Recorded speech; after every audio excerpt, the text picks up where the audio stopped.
Good evening, and we begin at 5 with reaction to a new plan from Multnomah County that is being billed as part of the solution to Portland's homeless crisis. The initial goal to move at least 300 people into housing over the next 4 months. Thanks for joining us. I'm David Mulco. Since that announcement late last week, there continue to be some questions around funding and exactly how this all fits in with Mayor Ted Wheeler's proposal. We also wanted to check in with advocates and those living on the street. Blair Best has our top story.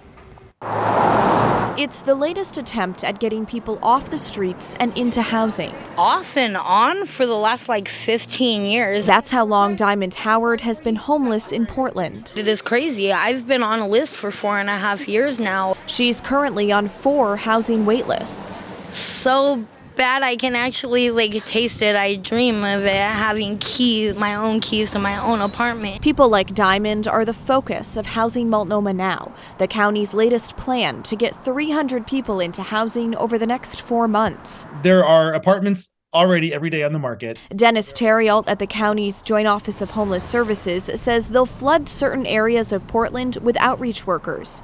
The city's impact reduction team will point those workers to the areas with the most camps. And the outreach workers are going to be there day after day after day after day. The plan has a price tag of $14 million for 1 year, which will come from unused tax money from the Supportive Housing Services measure. The County Board of Commissioners allocated some of that funding for rent assistance to prevent evictions, but they left a large chunk of it for this board this year, new folks on the board, new chair, to decide how to spend. They'll rely on shelters, safe rest villages, and even Mayor Ted Wheeler's designated camping sites, which have yet to open, for where to place people waiting for permanent housing. Meanwhile, they'll offer landlord incentives and rent assistance to speed up the housing process. If they want a shelter bed, any of those sites, including the city sites, would be available for those folks. So you say if they want a shelter bed, but we've already run into problems that people don't want a shelter bed. That's why the end goal is to get folks into housing. Many living on the streets are skeptical. They enjoy this whole roller coaster and this whole merry-go-round of, we're going to do this and end this homeless situation, but yet it never gets done. A part of this plan will aim to stop the cycle of moving people from one location to the other, one of the biggest concerns and setbacks for people living on the street. And it seems like every time I get my shit together and I buy a trailer, the city ends up towing it and taking it from me, so then I'm back to square one. I think it's good for our community, but most importantly, it's good for our most vulnerable neighbors. Homeless advocates like Devon Pouncey are optimistic for the plan, but believe housing is just the first step. And then I think also being able to tack on services to be able to assist them once they get the housing is almost nearly as important. The county is urging the state legislature to pick up Governor Tina Kotek's $130 million investment package to address homelessness. That package would help kickstart what the county is trying to do. Blair Best, KGW News.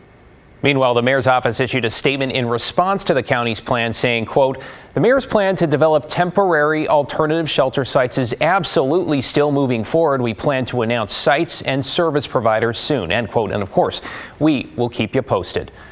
Developing tonight, police in Gresham and the community are searching for a missing man. Authorities say 22-year-old Wesley Ash left his home yesterday without his phone, his wallet, or ID and did not return. His family says he is developmentally disabled and needs his medication. Now, Ash lives in the area of Northeast Davis Street and 178th.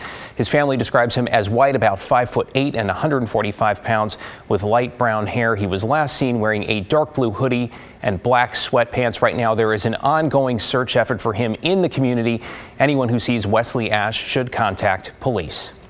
Let's take you to Vancouver now, where a viewer sent us this video of the moments right after a car crashed into a house, sparking flames. Obviously, police say a child inside that home suffered minor injuries, and it turns out authorities had the vehicle was stolen. Mike Penner's in Vancouver tonight following up on this. Mike, police say at the time of the crash, there were 2 teenagers in that stolen vehicle.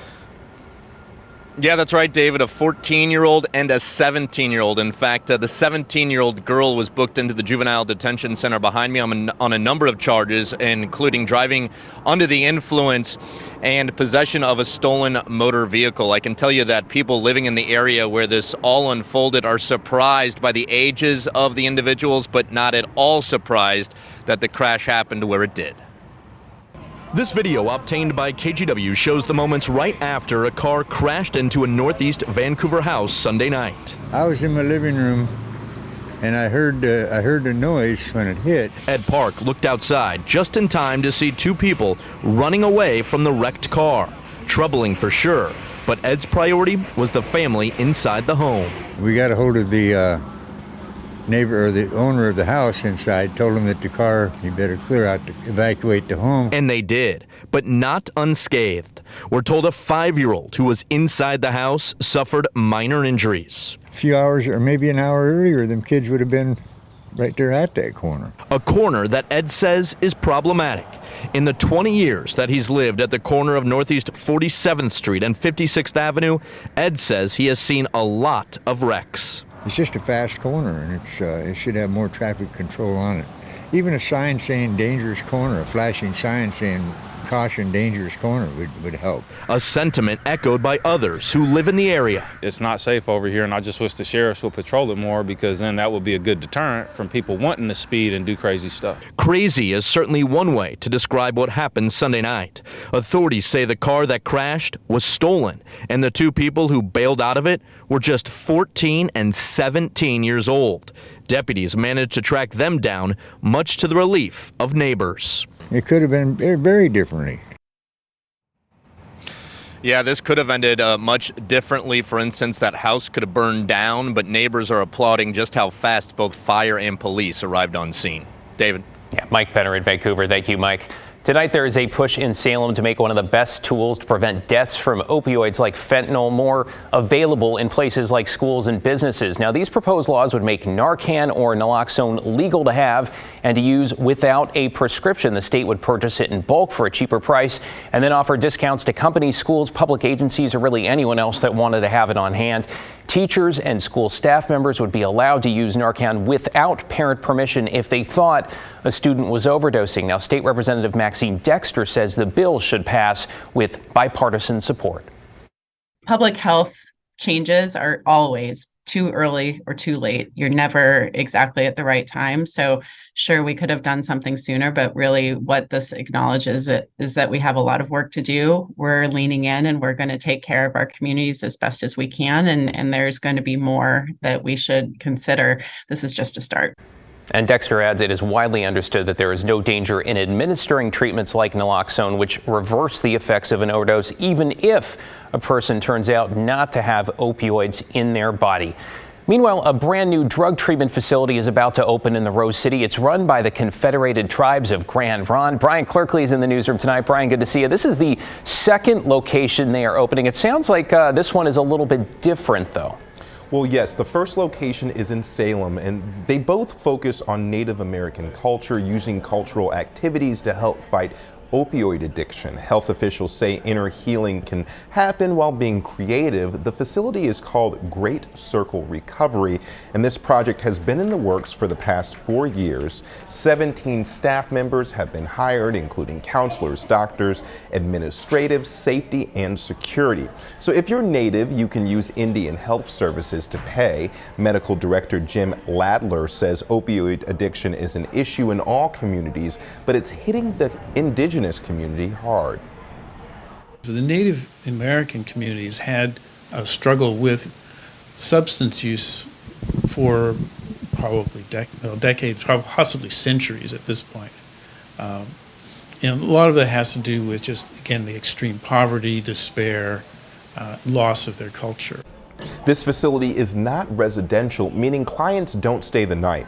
A recent report says Oregon needs 28 residential detox facilities to fill the gap. The tribe got funding for this through several grants. And the facility will officially open in a week, and the Great Circle Recovery location in Salem has served 500 people since it opened 2 years ago. David? Just one of many that are badly needed. Thank you, Bryant. The Portland City workers' strike has now come to an end with a tentative agreement. That strike began on Thursday. It ended early Sunday morning. The union, representing about 600 workers, say they have a new collective bargaining agreement. Terms here include a minimum 13% salary increase by July of this year. Portland City Council is still going to need to approve this. These workers handle everything from wastewater treatment to pollution testing, street maintenance, and park ranger services.